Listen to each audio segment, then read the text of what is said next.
En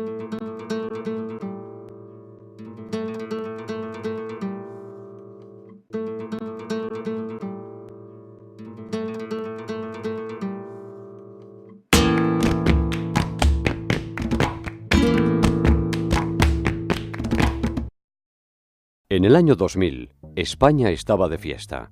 El país estrenaba el milenio en plena forma económica. Lejos quedaban los años grises de la última crisis que se había producido entre 1993 y 1995. El optimismo reinaba por doquier. Las empresas españolas, muchas de ellas recién privatizadas, debutaban en bolsa y se internacionalizaban. El IBEX 35 era el índice bursátil de moda. Escalaba con fuerza por encima de los 10.000 puntos por primera vez en su historia. Telefónica, Repsol, BBVA, Inditex, El Santander, Endesa. El flamante capitalismo español era un caso de éxito envidiado por todos, que se enseñaba incluso en las más prestigiosas escuelas de negocios. Toda Europa hablaba del milagro. España era el país de promisión.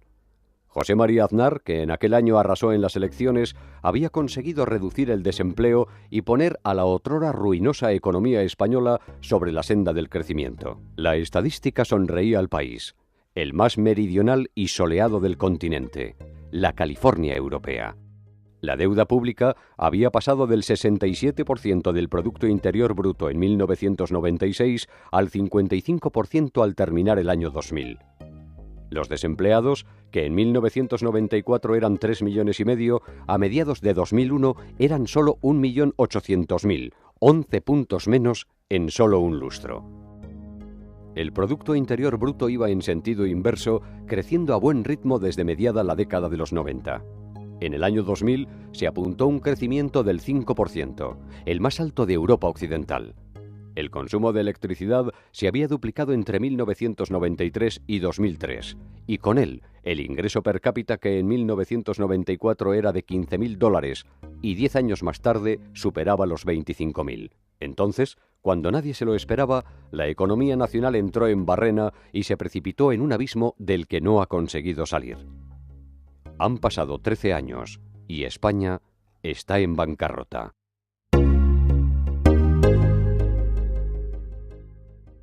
¿Cómo un país que es el modelo a seguir puede terminar presentando la suspensión de pagos en un lapso de solo una década? No hay una sola razón, sino muchas. No hay un solo error, sino una cadena que ha terminado abocando a España a representar un papel en el que nunca se vio. La economía española, que hace 10 años era el espejo donde se miraban las alicaídas potencias centrales de la eurozona, ha experimentado 3 impactos consecutivos cuyo desenlace final era necesariamente una catástrofe sin precedentes. A finales de los años 90, Francia y Alemania, motores económicos de Europa, se constiparon. En esa misma época nació la moneda única. El 1 de enero de 1999 veía la luz un viejo sueño de los padres de la Unión: el euro.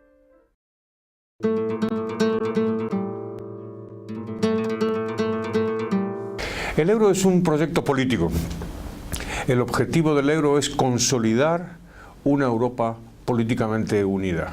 Por eso yo creo que es un primer paso para conseguir ese objetivo. Y la idea era ir quitándole soberanía a los estados y trasladarla a un centro político europeo.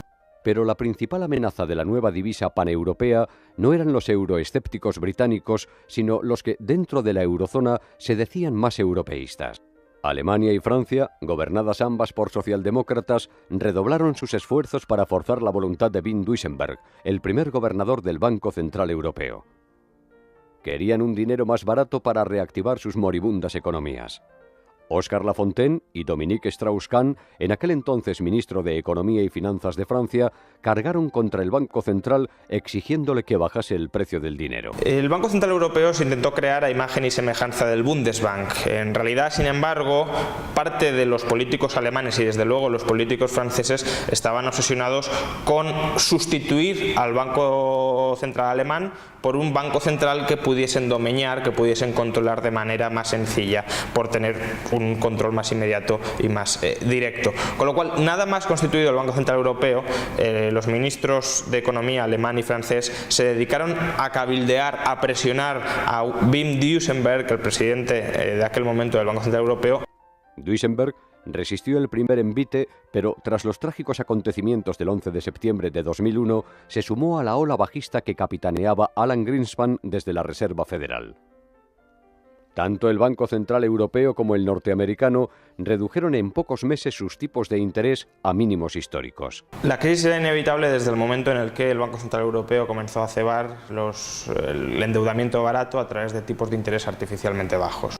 Esos bajos tipos de interés del Banco Central Europeo se trasladaron a la banca privada en forma de condiciones crediticias muy laxas para el resto de agentes económicos.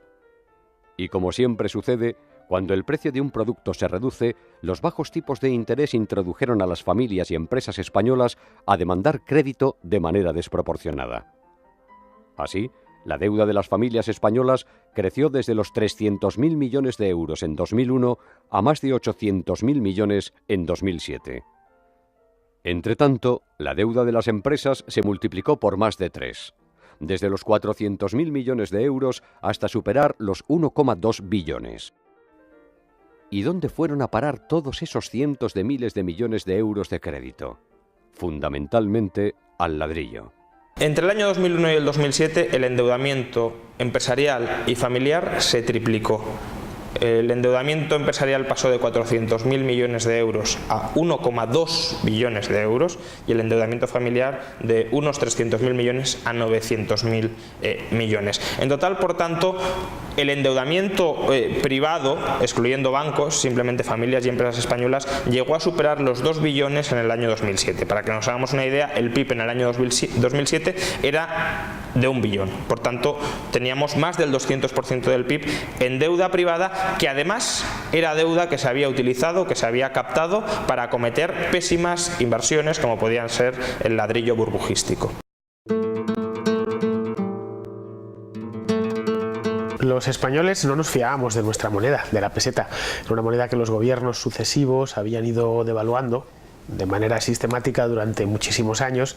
Entonces la gente lo que hacía era, nuestros antepasados, nuestros padres, nuestros abuelos, nosotros mismos en muchos casos habíamos ido guardando nuestros ahorros en forma de ladrillo. Esto era una manera de defenderse de la inflación, es decir, 1 millón de pesetas del año 1965 era una cantidad de dinero considerable.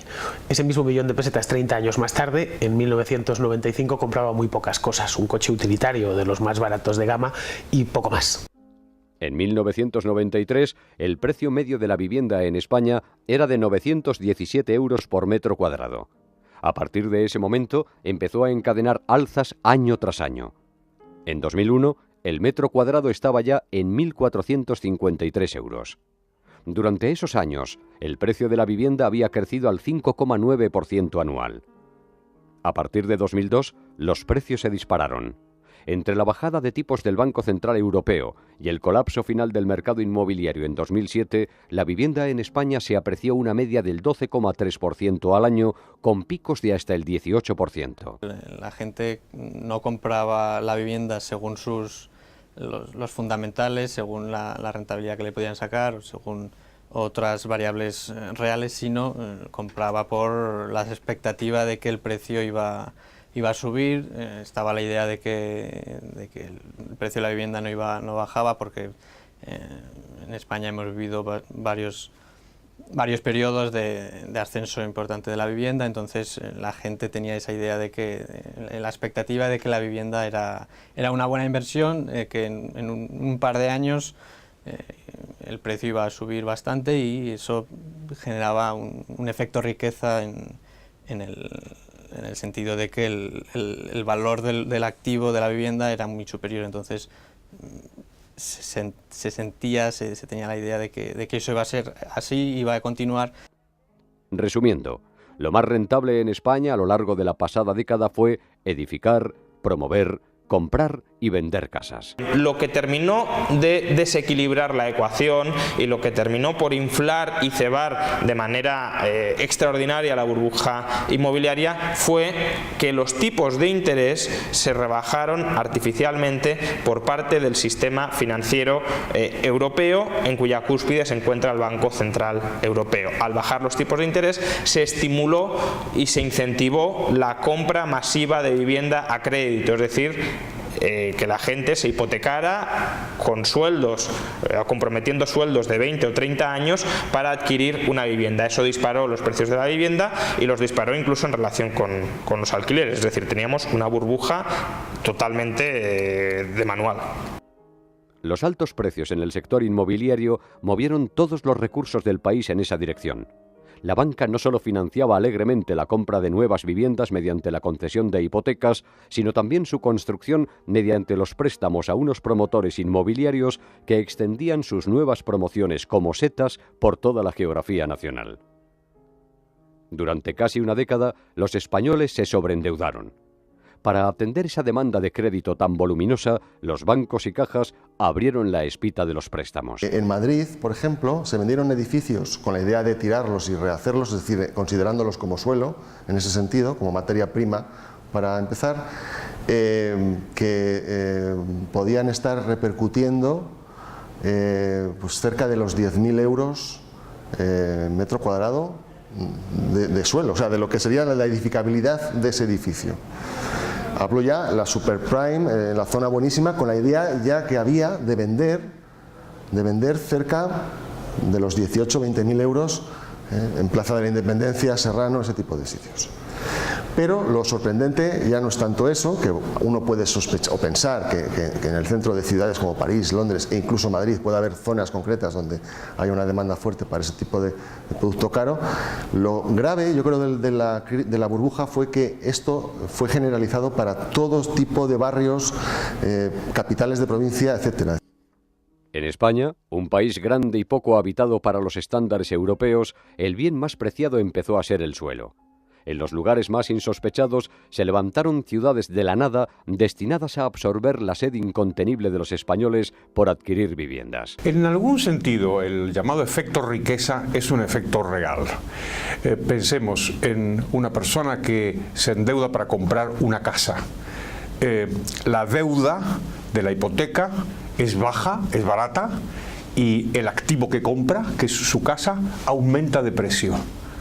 Pues lógicamente se sentía rico, porque en algún sentido lo era.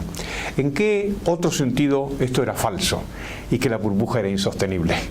Había sido provocada por una expansión monetaria de las autoridades, y eso lo que hace es abaratar artificialmente los tipos de interés y generar este fenómeno. O sea que sí, hubo un efecto riqueza, en parte era verdad, solo en parte, y fundamentalmente era un engaño. La fiebre del suelo alimentó la corrupción y los negocios sucios. Los planes de ampliación urbana se convirtieron en jugosos trapicheos políticos sobre los que se forjaban fortunas ilegítimas. Es cierto que existió muchísima corrupción. ¿Cómo no va a existir corrupción en uno de los mercados más intervenidos que hay en España? Los mercados más intervenidos son aquellos mercados donde se puede dar mayor corrupción. Ejemplos claros: energía, urbanismo, medio ambiente, la banca. Son los mercados más intervenidos del mundo. Y en España es un país donde el mercado del ladrillo, podríamos decir, es el mercado más intervenido que tenemos. Existen otros países donde el mercado del ladrillo, el mercado de la vivienda, el mercado de la ciudad, el mercado de la construcción de las ciudades, no está tan intervenido. Es mucho más desregulado. Existen otros que son bastante libres. Reino Unido, por ejemplo, es un ejemplo donde la intervención es mucho menor. La planificación es más orientativa. Aquí es totalmente planificada. De hecho, es mentira lo que decían de que el gobierno anterior liberalizó el suelo. Eso es una falacia. El gobierno anterior lo que hizo fue aumentar la oferta restringida de suelo. Para que se entienda fácilmente, imagínate que el gobierno ahora saca 100 licencias más de farmacias en Madrid. ¿Se ha liberalizado la farmacia en Madrid? No. En España el suelo es, por defecto, no edificable. Esta restricción artificial inducida por la legislación fue el origen de un auténtico ímpetu planificador por parte de las administraciones públicas.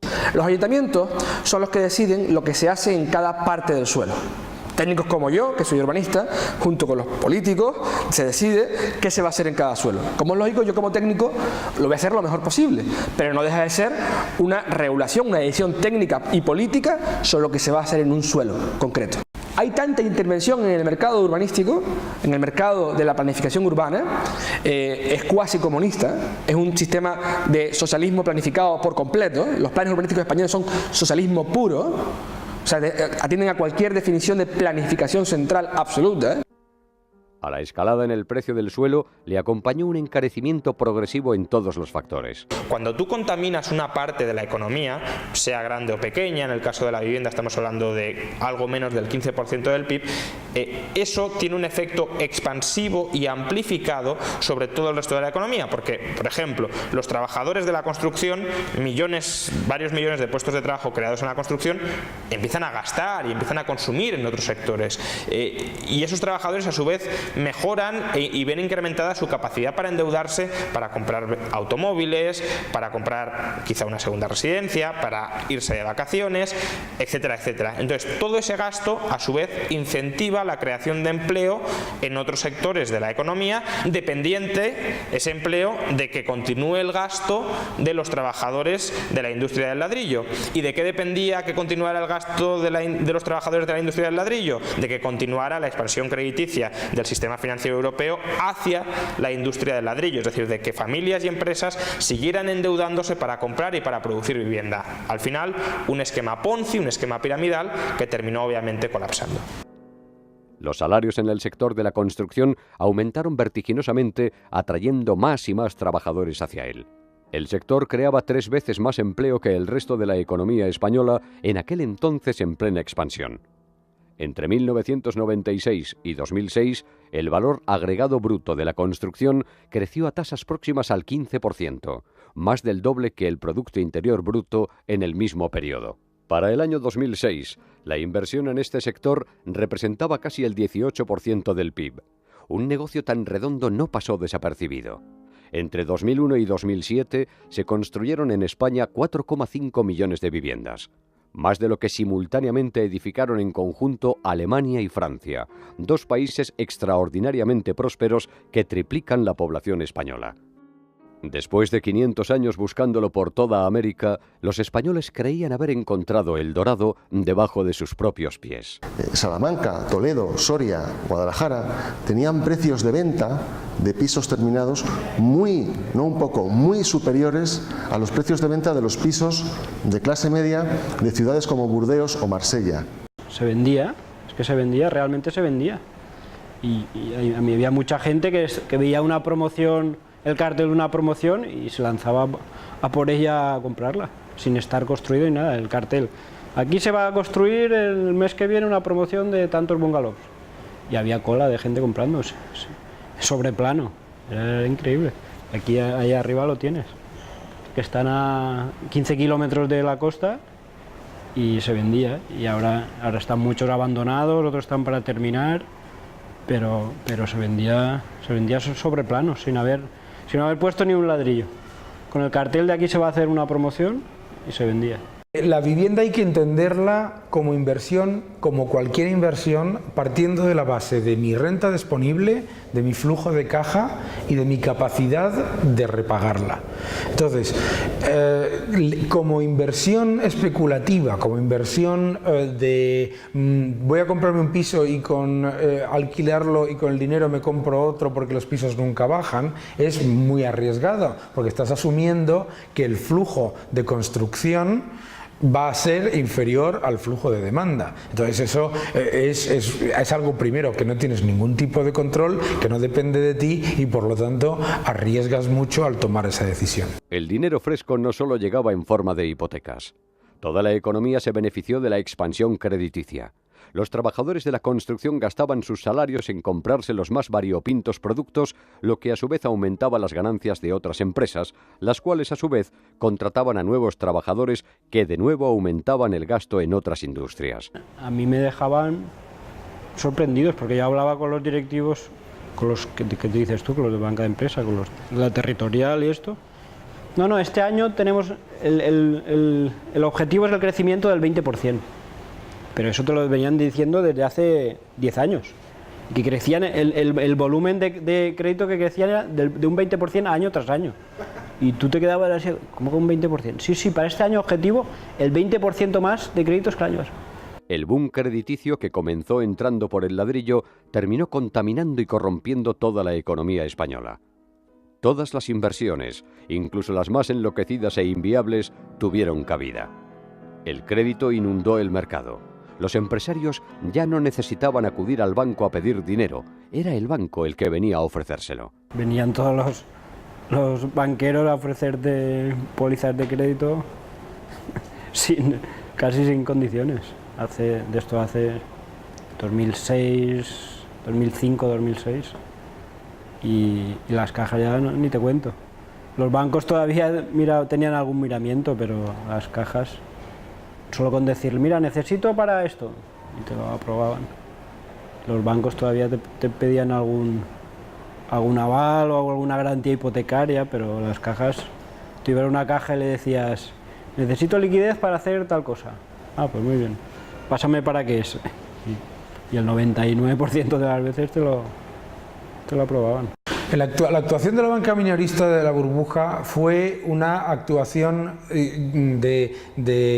muy clara de intentar buscar no solamente el máximo nivel de endeudamiento y el máximo nivel de venta, sino además intentar acaparar una parte del mercado que consideraba muy lucrativo. Entonces, no solamente no competía, sino que intentaba excluir a los demás, y por lo tanto se generaba un efecto llamada. Los demás intentaban hacer lo mismo, a captar más y más clientes. Gracias a todo ello, entre 2001 y 2007, el número de trabajadores ocupados aumentó en más de 5 millones y sus salarios medios crecieron un 40%, muy por encima de lo que crecieron en Alemania, que era y es la locomotora económica de Europa.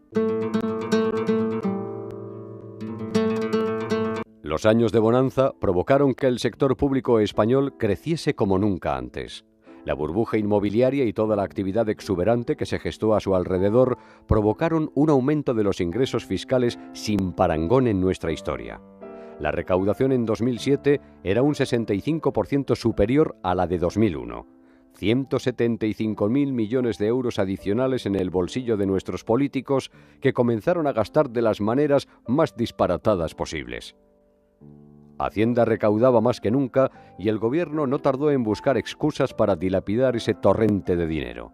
En 2007, el gasto público era 150.000 millones de euros superior al de 6 años antes. Esos 150.000 millones de euros de gasto público adicional al año se gastaron en todo. Se gastaron fundamentalmente en hipertrofiar y en sobredimensionar el sector público en todo. En lugar de ahorrarlo, lo que hicieron fue gastarlo. Gastarlo en infraestructuras que no servían, gastarlo en universidades que no eran necesarias, gastarlo en sueños de modernidad que no eran tales, porque no eran inversiones que llevaran aparejada o que fueran acompasadas por el crecimiento de la economía real. Y lo que hace un gobierno cuando tiene dinero, y también cuando no lo tiene, es gastarlo. Las recaudaciones extraordinarias, fruto de una economía recalentada por el dinero fácil, se destinaron a los proyectos más descabellados y a hacer crecer el Estado hasta dimensiones inasumibles tan pronto como se ralentizase el crecimiento. El empleo público, no solo funcionarios, ni especialmente funcionarios, sino empleo público general, contratados, cargos de libre elección, etcétera, aumentó en 800.000 personas entre el año 2001 y el 2010-2011. La remuneración media de los empleados públicos creció por encima de la inflación, no necesariamente porque todo empleado público cobrara más, sino simplemente porque se fueron introduciendo en gran medida empleos públicos cada vez de clase cada vez más remunerada. Al calor del crédito y las recaudaciones que marcaban máximos históricos, se contrataron centenares de miles de nuevos empleados públicos, se subieron las pensiones muy por encima de la inflación y se emprendieron grandes obras públicas. La obra pública fue absolutamente disparatada en España. En el año 2009 gastamos 70.000 millones de euros en obra pública.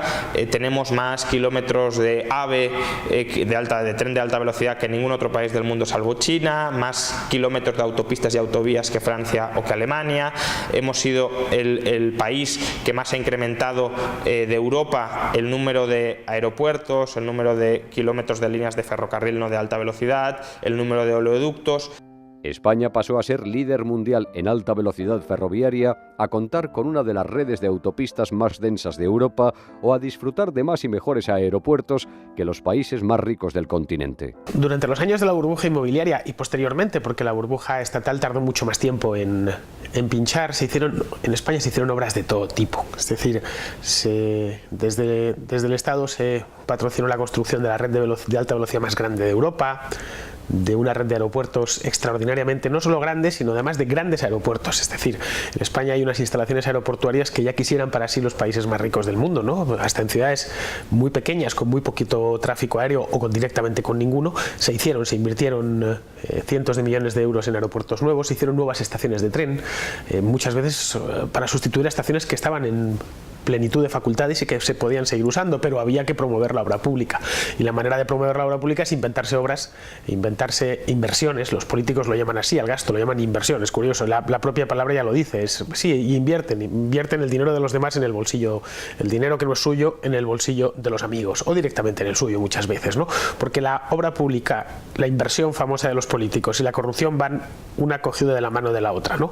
Entonces, se hicieron todo tipo de locuras. A nivel municipal, pues empezaron a hacerse tranvías por todo el país. Los tranvías en España habían empezado a cerrar en los años 70 porque, bueno, las ciudades, el uso del coche privado empezó a imponerse y los tranvías eran más un incordio que otra cosa, ¿no? Y se pasaron a los autobuses, que son más versátiles, ¿no? Bien, empezaron a hacerse tranvías por todas partes. En prácticamente todas las ciudades de cierta importancia en España hoy hay una red de tranvías, ¿no?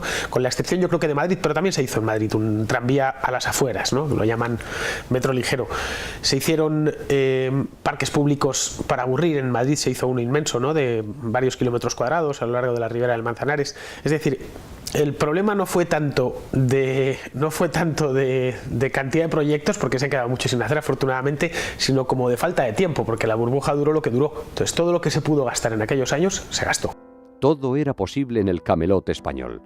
El aeropuerto de Ciudad Real, por ejemplo, costó más de 1.000 millones de euros, en gran parte financiados por una caja de ahorros dependiente de la comunidad autónoma. España se ha armado con un equipo de infraestructuras muy bueno, pero muy caro y que no se está utilizando. De hecho, ahora mismo la utilización del equipo público está en los niveles del año 2000.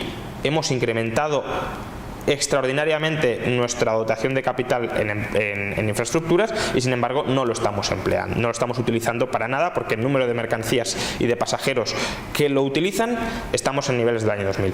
En la capital, el alcalde Alberto Ruiz Gallardón decidió enterrar 43 kilómetros de autopista para colocar un parque encima que adornase las riberas del Manzanares, un modesto río que atraviesa Madrid. La factura, que tardará varias generaciones en pagarse, asciende a 6.000 millones de euros. Gallardón no tuvo que dimitir. Al contrario, Mariano Rajoy le premió nombrándole ministro de Justicia. Siempre dicen del aeropuerto de Ciudad Real y de algunas líneas de AVE y demás. Yo creo que la inversión más disparatada de todos esos años de locura fue la M30 de Madrid. Es decir, se conoce como Madrid-Río. Fue tapar una sección de autopista urbana muy grande para poner un parque encima. Es decir, nada más. En eso, el alcalde de Madrid de la época, Alberto Ruiz Gallardón, una auténtica plaga egipcia para esta ciudad, se gastó 6.000 millones de euros. 6.000 millones de euros son 2 emisiones de deuda del Tesoro, ¿no? Medias, más o menos, de obligaciones. Y 6.000 millones de euros es lo que no producen muchos países, ¿no? El PIB, es un PIB importante para algunos lugares pequeños del mundo. Bien, pues este señor los enterró al lado del río y todavía no están pagados. De hecho, los madrileños tardarán de 30 a 40 años en devolverlos, si es que los devuelven alguna vez. España se puso a la cabeza del mundo en energía renovable mediante la implantación masiva de caros e ineficientes parques eólicos y granjas solares. Todo gracias a un sistema de primas que ha duplicado el precio de la electricidad desde 2004. Conforme al protocolo de Kioto, asume España una obligación internacional que es la reducción de las emisiones de CO2. ¿Cómo reduces las emisiones de CO2? Buscando fuentes alternativas de energía. Se sabe que hay zonas de España con... Bueno, se sabe, se cree, porque hay empresas, las empresas tejanas, que son las que más saben de esto, pues están dispuestas a, por ejemplo, a perforar en Álava, en Cantabria.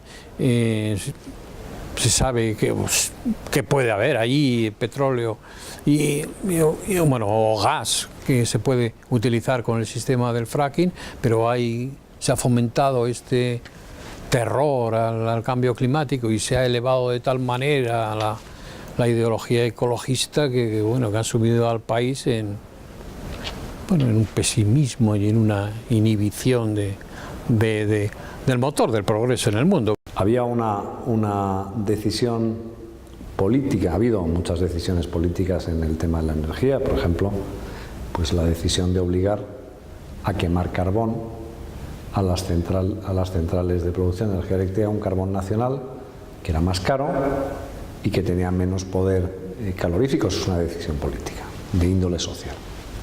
Una decisión de política territorial, que lo que pagan los consumidores en las Islas Canarias, en las Islas Baleares y en las ciudades autónomas de Ceuta y Melilla, sea lo mismo que lo que paga un consumidor en la península, cuando lo cierto y verdad es que el coste de generación, de producción de electricidad en esos territorios es mucho más caro.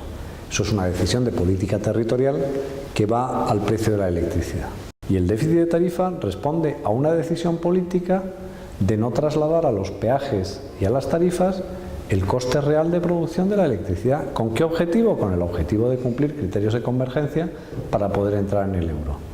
Se utilizó el precio de la electricidad para cumplir objetivos de política macroeconómica o de política económica consistentes en entrar en el euro.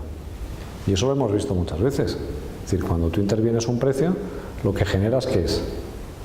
O escasez o una obligación de pago diferida en el futuro, que al final termina resultando más caro.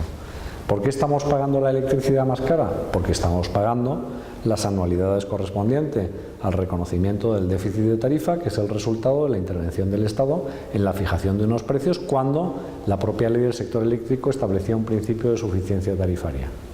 Como aquí se ha utilizado la tarifa eléctrica en los precios de la electricidad para hacer, como te decía antes, política social, política territorial, política macroeconómica, pues es un mercado que tiene esa consecuencia. Los dispendios estatales no se limitaron a la construcción de infraestructuras. El gobierno central, sus 17 franquicias regionales, los 8.000 ayuntamientos, las comarcas, los cabildos y consejos insulares abrieron al máximo el grifo del derroche. La descentralización política jugó en contra de los intereses de los españoles. Las regiones en España no recaudan, pero sobre sus hombros recae la mayor parte del gasto. Un gasto inmenso en manos de políticos aficionados a la demagogia populista que cuentan con vastas redes clientelares y son muy amigos de embarcarse en absurdas aventuras identitarias. En España la descentralización no es completa. Es decir, el sistema de comunidades autónomas otorga muchísimas competencias a las regiones, pero por otro lado no otorga la competencia fundamental, que es la de recaudar impuestos. De tal manera que las comunidades autónomas son como niños pequeños, gastan pero no recaudan. Es decir, son tremendamente irresponsables para gastar, pero no tienen ninguna responsabilidad para recaudar, porque ellos no recaudan los impuestos que luego van a gastar, en la mayor parte de las veces en gasto político absurdo, ¿no? Como el de los tranvías o el de los parques o el de los kilómetros de metro, ¿no? Cosas así. Todo un castillo de naipes que se desmoronó tan pronto como la insostenible burbuja financiera pinchó. Una vez los bancos comenzaron a restringir el crédito y los españoles a dejar de endeudarse a ritmos tan imprudentes, las ventas de vivienda se hundieron, el desempleo estalló y los ingresos tributarios pincharon, revelando una economía absolutamente descompuesta.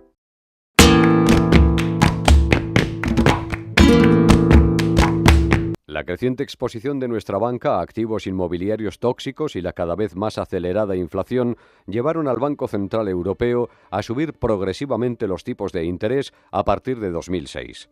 La subida de los tipos habría sido una herramienta esencial para evitar que las tres burbujas se inflaran tanto como lo hicieron durante los años anteriores. Pero en 2006 ya era demasiado tarde. Si se hubieran elevado los tipos de interés antes, en unos años antes, 2005 o en ese periodo, sí que la burbuja seguramente hubiera sido mucho más leve, ¿no? Entonces, y los efectos dañinos del pinchazo de esa burbuja hubieran sido mucho más leves. Desgraciadamente no fue así, y bueno, también aquí el Banco Central Europeo no era totalmente independiente, es decir, dependía un poco también de la Reserva Federal. Tenemos el caso de Bernanke, que él es un economista académico de Princeton, una de las mejores universidades del mundo, y él decía, al menos decía, no sabemos exactamente lo que pensaba, pero decía en 2006, 2005, 2006 que no había burbuja y que lo que en Estados Unidos pasaba con la vivienda se respondía a los fundamentales, ¿no? O sea, que no había burbuja. En Europa, en España, por ejemplo, tenemos muchas advertencias de que se estaba fraguando una burbuja, etcétera. Pero, por ejemplo, un indicador que utilizan mucho los bancos centrales para su política, que es como es el índice de precios al consumo, que es el indicador que ellos usan para medir la inflación. Es un indicador que sí, que había subido, sobre todo en España, pero no estaba subiendo de manera espectacular, ¿no? Entonces, los bancos centrales tienen mucho en cuenta ese indicador. Y una de las cosas que se ha comentado después de la crisis es que ese indicador es muy imperfecto. En parte, una de las razones es porque no tiene en cuenta la evolución del precio de los activos, como la vivienda o la bolsa. Entonces, si se hubiera tenido eso en cuenta, si se hubiera tenido en cuenta cómo la vivienda estaba subiendo de precio tanto, como la bolsa había también cierta burbuja, quizás hubieran subido los tipos anteriormente. Se sabía que estábamos en burbuja, se sabía.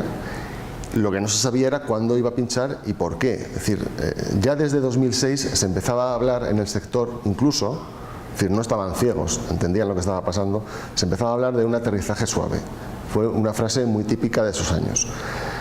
Pero nadie pensó que iba a pasar el escenario de caídas de bolsa fuertes en Estados Unidos, subprime, que digamos cortó el flujo de la financiación, que era en lo que todo estaba basado, y entonces se desmoronó el castillo de naipes de un momento para otro. El ajuste de tipos fue lluvia sobre suelo mojado. En 2007, España ya tenía un sector financiero repleto de activos basura.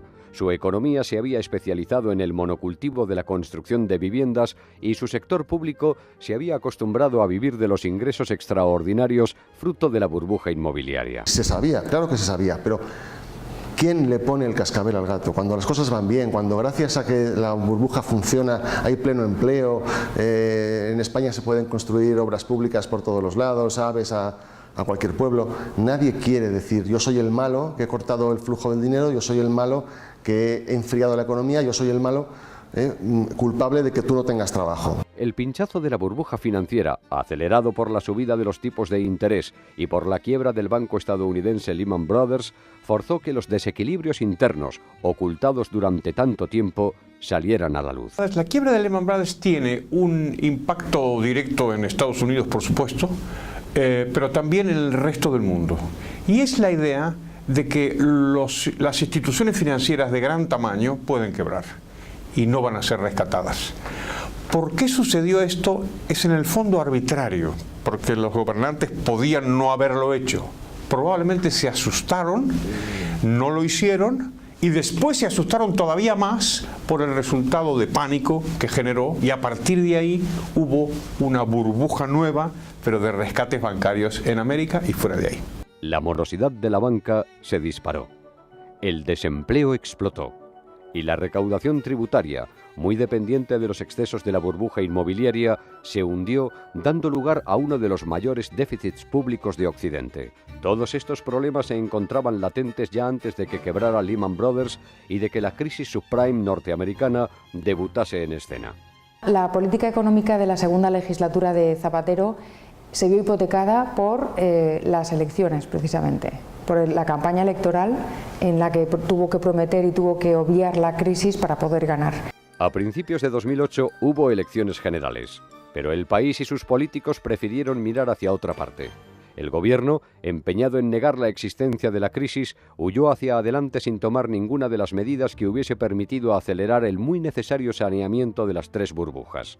Ni procedió a recapitalizar la banca, ni a liberalizar los mercados, ni a adelgazar nuestro sobredimensionado sector público. Al contrario, los mensajes lanzados al más alto nivel insistían en negar los problemas, o incluso en agravarlos. Aunque era urgente reducir el gasto público para acabar con el déficit, el gobierno de Zapatero procedió a incrementarlo todavía más mediante una política de estímulos a la demanda. El gobierno se obcecó en superar la crisis con las mismas políticas que nos habían conducido a ella.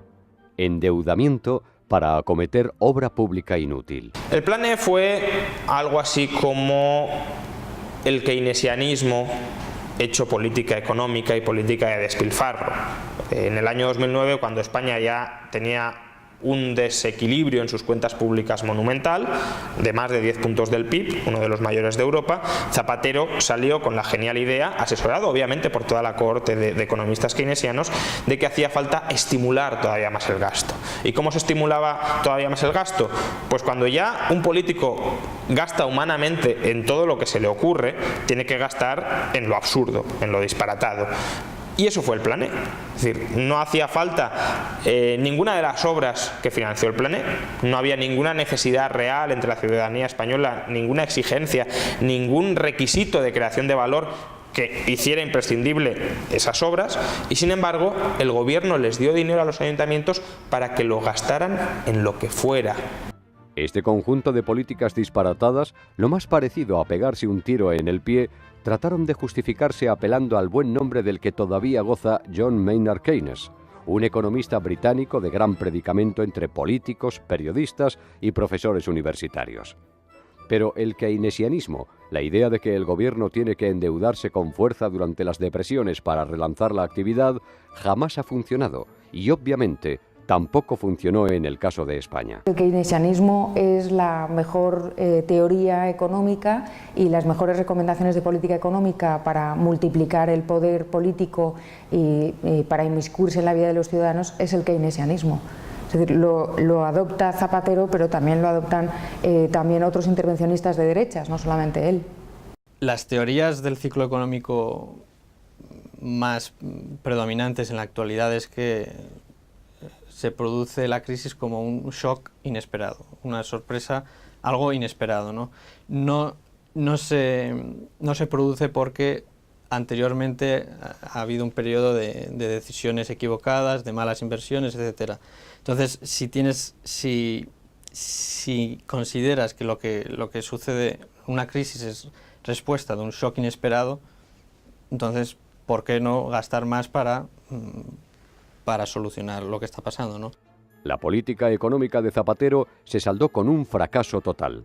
No solo consiguió obstaculizar el saneamiento de la burbuja financiera y productiva, sino que todavía agrandó más la burbuja estatal hasta el punto de que los inversores comenzaron a dudar de la mismísima solvencia del Reino de España.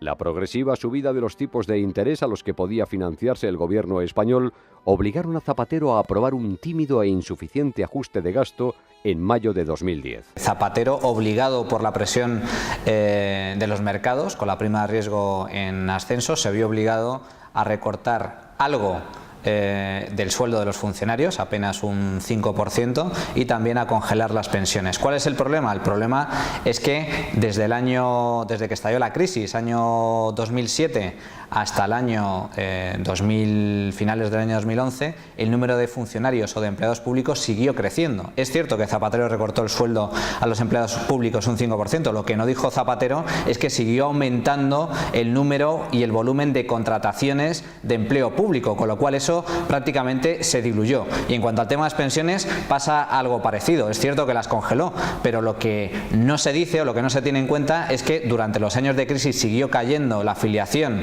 y por lo tanto el número de cotizantes, al tiempo que no ha dejado de aumentar el número de pensionistas, con lo cual, ¿cuál es la conclusión? Durante este tiempo, durante los años de crisis, hemos seguido teniendo más gasto público en salarios de funcionarios y empleados públicos y más gasto público en pensiones. Zapatero tenía que haberse comportado por propia supervivencia como un estadista.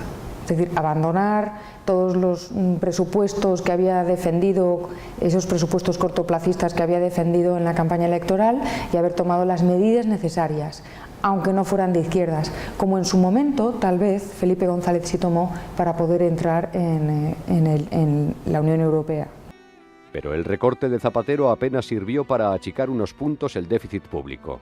Todos los desequilibrios de fondo seguían ahí, y el gobierno socialista bloqueó cualquier posibilidad de solventarlos. España tenía una base productiva real destrozada, burbuja de ladrillo que había colapsado, y una base financiera también horrorosa. Familias y empresas estaban hiperendeudadas y el gobierno se estaba endeudando a ritmos jamás vistos. Es decir, el grado de expansión fiscal que acometió el gobierno español fue el mayor de todo el mundo, más que incluso Estados Unidos, teniendo en cuenta que partía de un superávit en el año 2007. Entonces, un país con esas características es un cóctel explosivo, y en el año 2010 los inversores desconfiaban de España y nos cortaron el crédito, porque lo que sucede es que si queremos endeudarnos de manera masiva, alguien nos tiene que prestar, y esos prestamistas desconfiaron de que pudiésemos eventualmente devolverles el dinero. Entonces se cortaron los flujos crediticios al gobierno y a la banca española. ¿Y qué tuvo que hacer el gobierno? Tratar de lanzar un mensaje a la comunidad inversora de que eran conscientes de las dificultades financieras que estaba atravesando España, eso un año después del plan E, es decir, un año después de haber dilapidado todo el dinero, todo lo que se podía, y que hacían un ejercicio de constricción, es decir, un ejercicio de enmienda para solventar esos desajustes financieros fundamentales. ¿Y qué hizo Zapatero? Pues anunció medidas probablemente impopulares, pero que tenían un impacto presupuestario más bien bajo o más bien cosmético, pero que sí lanzaban un mensaje a la comunidad exterior de que estamos dispuestos a ir cuadrando las cuentas para acreditar que os vamos a devolver el dinero. El problema fue que después de ese recorte cosmético se paralizó todo y por tanto seguimos acumulando cantidades ingentes de deuda. A partir del tijeretazo, el gobierno socialista de Zapatero quedó absolutamente noqueado y sobrevivió agonizante hasta que a mediados de 2011 se vio forzado a convocar elecciones anticipadas. El país llegó exhausto a la cita electoral. Mariano Rajoy, el candidato conservador, prometió reformas de fondo y poner coto al despilfarro estatal. Es decir, contribuir a acelerar el pinchazo y saneamiento de las 3 burbujas que habían asolado España. Tomó posesión a finales de diciembre de 2011 y lo primero que hizo fue subir los impuestos. Nefasta práctica que repitió en numerosas ocasiones durante los meses siguientes. El impuesto sobre la renta, que ahí elevó los tipos impositivos marginales a límites estratosféricos, llegando incluso a ser de los países con mayor tributación de tipos impositivos, estamos hablando, del mundo, tercero de Europa o por detrás de países nórdicos, pero de los mayores tipos impositivos de renta que hay en el mundo, actualmente España.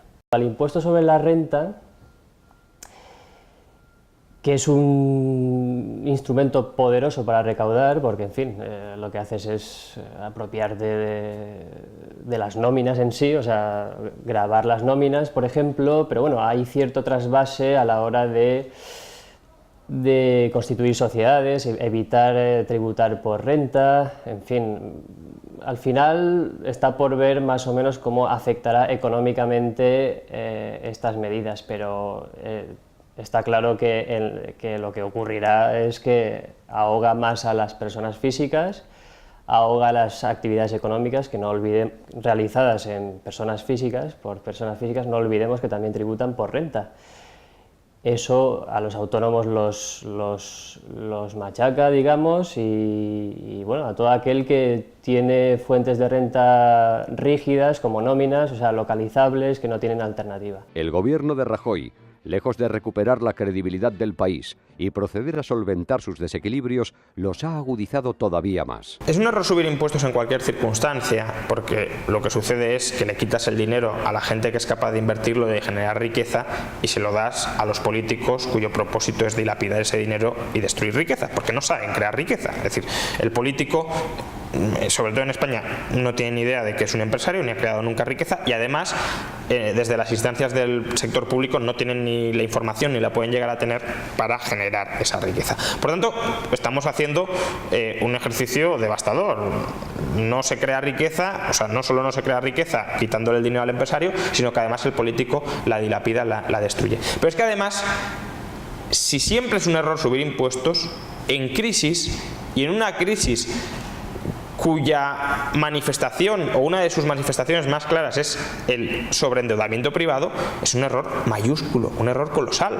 ¿Por qué? Porque uno de los problemas de solvencia lo tiene el sector privado, que es incapaz de devolver su deuda. Si ese sector privado no puede devolver su deuda y le impones una carga fiscal realmente confiscatoria, le estás quitando la renta que tiene para devolver esa deuda y se la estás dando a unos señores que tienen un margen muy grande para recortar el gasto, y se lo das precisamente para evitar que lo recorten. Uno de los dilemas más interesantes de nuestra política es ¿por qué Rajoy no cumplió su programa?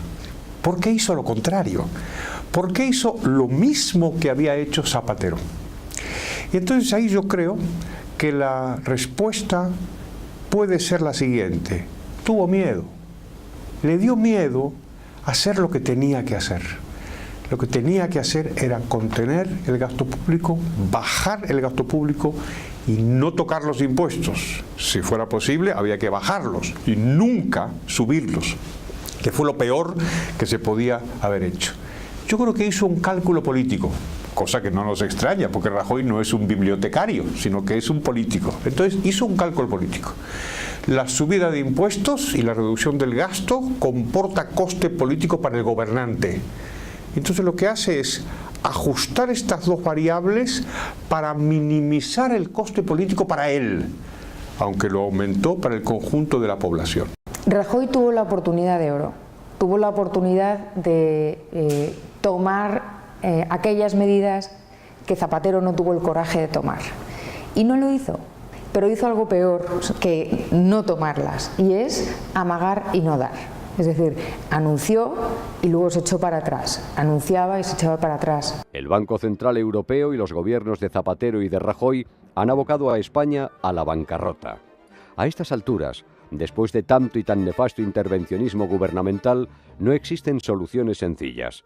Pero si queremos salir con mayor libertad y prosperidad de esta crisis, solo existe un camino: pinchar y sanear con rapidez las tres burbujas que han destrozado nuestra economía. En primer lugar, las millonarias pérdidas que los bancos acumulan como resultado de la burbuja financiera deben ser asumidas íntegramente por sus acreedores. Normalmente cuando un político dice que es la única política económica posible, está mintiendo. Siempre hay otras alternativas, otra cosa es si son mejores o peores. En este caso, la alternativa era claramente mejor a crear un banco malo. Porque el banco malo, aunque parezca que sea una simple transferencia de activos, como sanear los balances de la banca quitando o trasladando a otro lado los activos tóxicos, en realidad es una transferencia de capital de los contribuyentes españoles a los bancos españoles. ¿Por qué? Porque se han comprado esos activos a precios inflados, a precios muy superiores a los que serán capaces, o el banco malo será capaz de venderlos en el futuro. En segundo lugar, el Estado sobredimensionado, fruto de los ingresos extraordinarios de la burbuja inmobiliaria, debe reducirse lo suficiente como para hacer desaparecer el déficit público. Yo creo que con una reducción de gastos de unos 80.000 millones anuales, o sea, que sea una reducción duradera, real y que conlleva además unos gastos adicionales, es decir, gasto político de gente que utiliza coches, que utiliza que facturas, que sale a comer, etcétera. O sea, tiene un efecto multiplicador, ¿no? Y tiene un efecto también... y eso con esos 80.000 millones sería suficiente para que el déficit del Estado no fuese el problema.